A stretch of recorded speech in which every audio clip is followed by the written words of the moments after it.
And we couldn't finish our review of 2020 without talking about the support of government for the radio sector and the radio and audio review that is well advanced.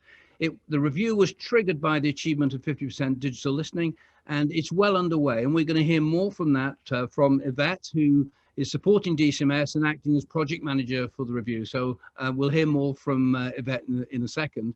But before we do, it's probably worth hearing again from the Minister, John Whittingdale, who, when he was asked by Amal Rajan on the media show, this is what he had to say about the future of radio and indeed the role of FM. What's your instinct on when FM can be turned off? Well, we've announced the radio review, which is looking at the long-term future for radio, and that isn't just when do we switch off FM. I mean, I can remember the debate around switching off FM about sort of 15 years ago. I mean, obviously, it wasn't even really possible until we'd had greater take-up and we'd solved the issue around cars. Those things are slowly taking place. You know, new cars now all have DAB radios. DAB listening is a proportion is still increasing. We're not there yet. What's your instinct though? Where's your head on it? What are you thinking? I mean, I think it's probably. I'm very reluctant to put a date on it because people immediately sort of pencil it in their diaries. But I think it's probably a good 10 years off. I mean, one of the things which we've just done, which you might touch on, is that, as you all have seen, we've extended analog licenses. One of the reasons being that, you know, we think we'll extend it 10 years, which is possibly about the time we might think about switching off analog transmission. But you know, the radio review is out there actually to examine and listen to views on precisely these questions. So to hear a little bit more about where the review is and when it's going to report, here's Yvette. Thank you, Ford. So the review, as we've heard, is a combined government and industry-led project which brings together government, broadcasters, Ofcom and the supply chain to collaborate on a programme of work to ensure a healthy and vibrant digital future for UK radio and audio. The growth of connected devices and new online audio platforms means that the audio market is rapidly changing, and the review is examining these future trends and considering how radio should adapt to the challenges and opportunities that these developments bring.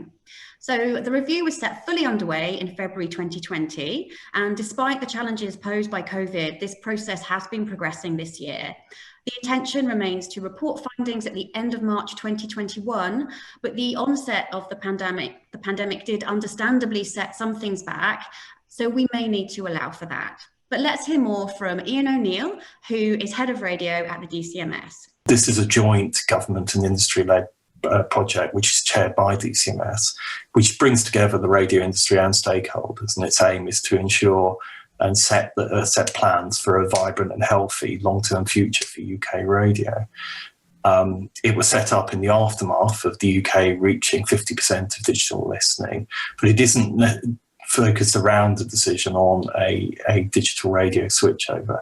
It's more about assessing radio's future in the wider audio market and making sure that UK radio and content continues to thrive in the future. And this is really important because of the growing competition from new and evolving forms of audio and platforms. So what kind of areas will the review be focusing on? Well, the review will look at essentially three areas. Firstly, it will look at listeners, where they will be in the future, how their patterns of consumption are changing given the increased demand from streaming services and online services. It's looking then at devices, what sort of devices they'll be looking on and what sort of content will they be consuming. And we've done some work already to model those future scenarios and take into account some of those changes. The second area is on devices themselves and on technology, and the technology in cars and vehicles. For example, smart speakers are now establishing themselves. They've made progress in both the United States and in Australia, and they're taking root and growing as audio devices in the UK. And we need to understand what this means for the future of radio. The final area for the review is to look at the future position of radio platforms In the UK, we have a number of radio platforms, and we need to work with the radio industry on where it should invest in terms of the speed and timing of the retirement of medium wave and then possibly FM in the future, and whether and how long to continue to invest in FM, and where and when to be building out further DAB if that's where the radio industry needs and wants to go to.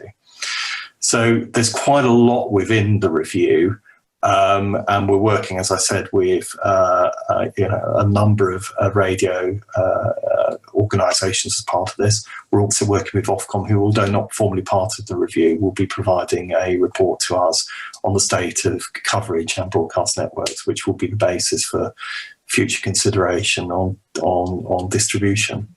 But the review, as well as looking at voice-activated speaker devices for the first time in detail, the review will also be looking at issues like environmental costs.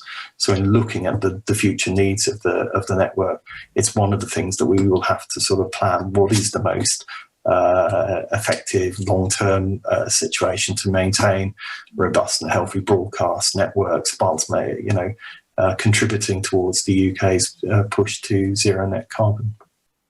Yeah, I mean, I've been working quite closely with you on the review, and I know there's a lot to do. So how are things progressing?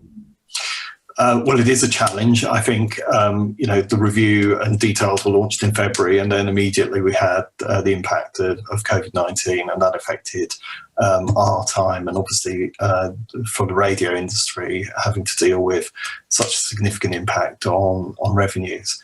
But there's some very good work going on, and we are making progress towards a timescale of completion in spring next year.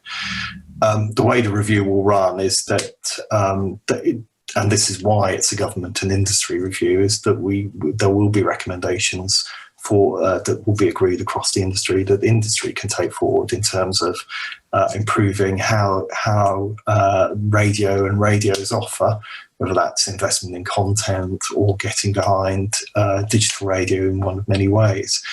But there will also be recommendations for government and for the regulator in terms of this. So the report will lead to a further consideration by DCMS.